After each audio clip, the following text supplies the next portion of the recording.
আস্তে আস্তে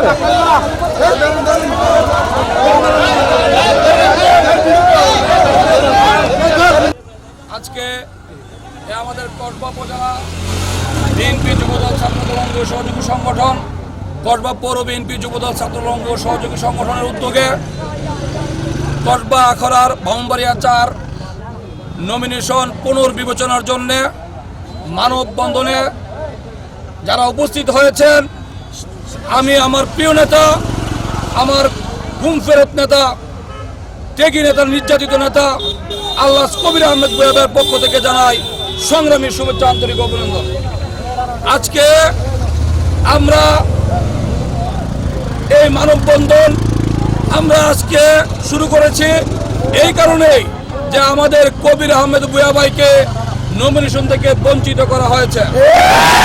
আমার একজন ব্যক্তিকে যিনি কানাডা থাকেন, যিনি তার বয়স 100 বছর হবে প্রায়, যিনি 40 বছর আগে রিটায়ার হয়েছিলেন, যিনি 2009 সালে দানিশিস প্রতীকে নির্বাচন করে 25,000 ভোট ব্যবধানে উনি নির্বাচনে হেরেছিলেন। তারপরে এই দেশ থেকে উনি পালিয়ে যান, এই দেশের আওয়ামী লীগের সাথে আঘাত করে আওয়ামী লীগের দূষণ হয়ে কাজ করেছেন।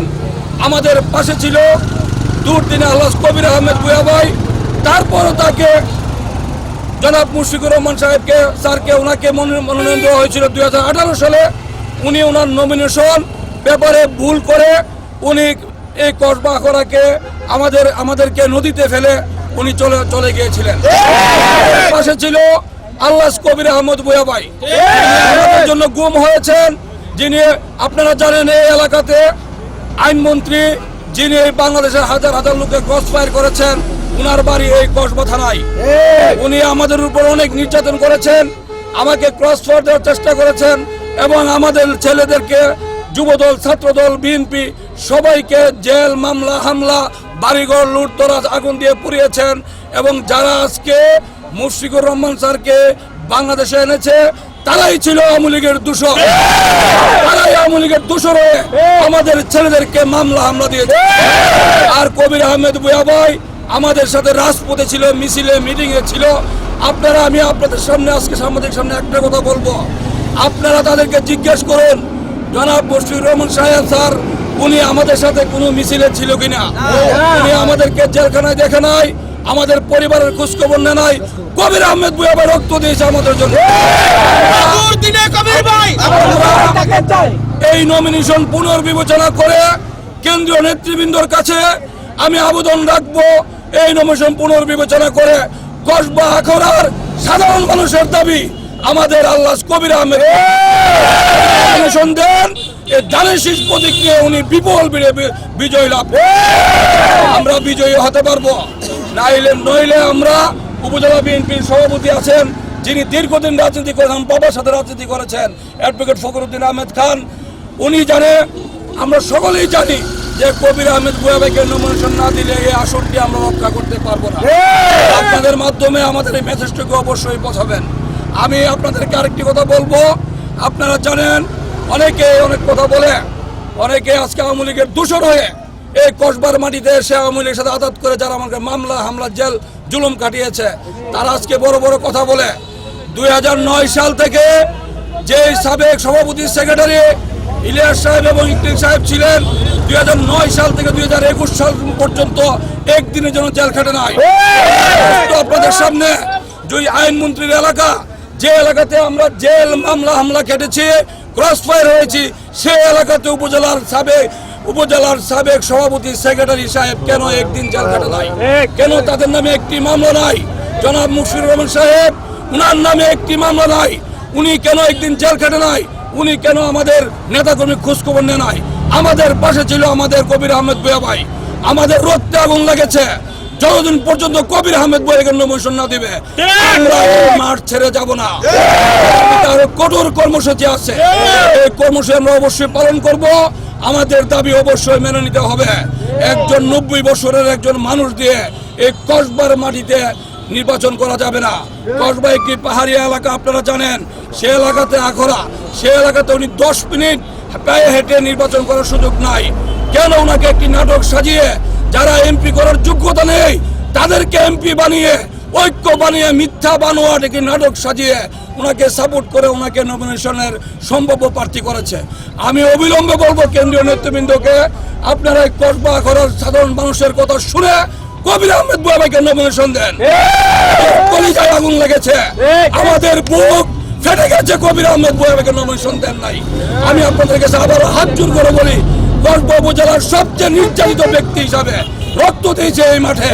আমি আপনাদের হাত জোর করে আমাদের প্রিয় নেতা কবির আহমেদ বুয়া ভাইকে নমিনেশন অবশ্যই দিবেন। ধন্যবাদ সবাইকে। যারা সাংবাদিকবৃন্দ আছেন, আপনারা লক্ষ্য করেছেন যে আমরা দীর্ঘদিন যাবৎ আন্দোলন করে আসতেছি যে আমাদের যে প্রার্থীকে, যে ব্যক্তিকে নমিনেশন দেওয়া হয়েছে, ওনাকে আমাদের নেতাকর্মীরা কেউ মানতেছে না। কারণ হচ্ছে, এক নম্বর হচ্ছে যে উনি দুর্দিনে মাঠে ছিলেন না।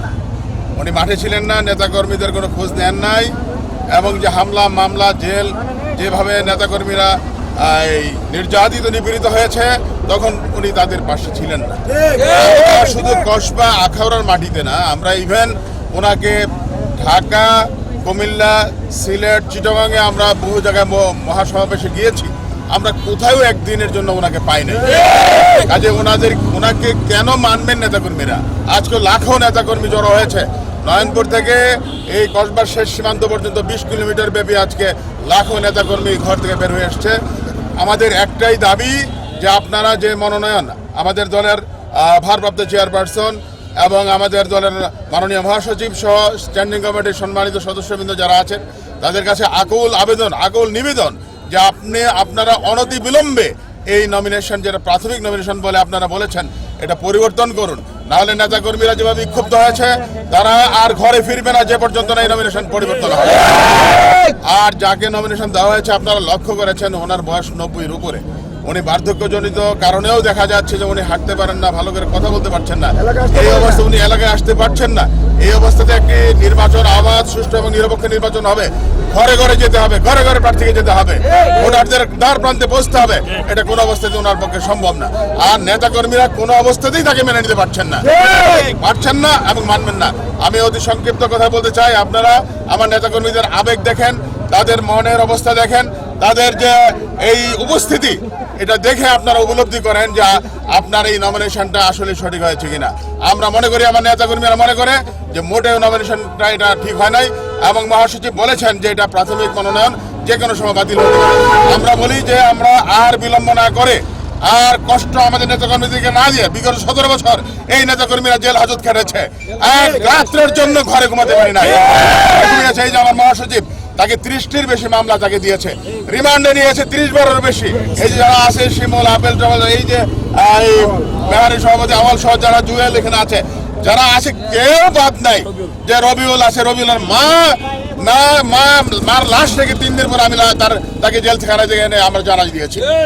এই অবস্থায় ছিল আমাদের নেতাকর্মীদের, কিন্তু সেই দিন আমরা ওই সব নেতাদেরকে পাই নাই। কাজে দুর্দিনের কাণ্ডারি আলহাজ কবির আহমেদ ভূঁইয়া এই কসবা আখাউড়ার মাঠ পর্যায় থেকে ওয়ার্ড, ইউনিয়ন, পৌর পর্যন্ত যে সংগঠন, বিএনপি এবং সকল অঙ্গ সংগঠন, সহযোগী সংগঠনকে সুসংগঠিত করেছেন কবির আহমেদ ভূঁইয়া সাহেব। কাজে এই মনোনয়নপত্র অবিলম্বে বাতিল হবে, এটি আমরা দৃঢ়ভাবে বিশ্বাস করি। গণতন্ত্রে বিশ্বাসী, আমাদের দলও গণতন্ত্রে বিশ্বাস করেন, এবং মেজরিটি গণতান্ত্রিক যারা এই নেতাকর্মীরা আছে, নির্যাতিত নিপীড়িত নেতাকর্মীরা, তাদের মনের আবেগ, মনের ভাব এবং তাদের যে রায়, মুখের রায়, আজকের উপস্থিতি, এটা দিয়ে বিবেচনা করে আমরা আশা করি যে এই মনোনয়নপত্র অবশ্যই বাতিল হবে।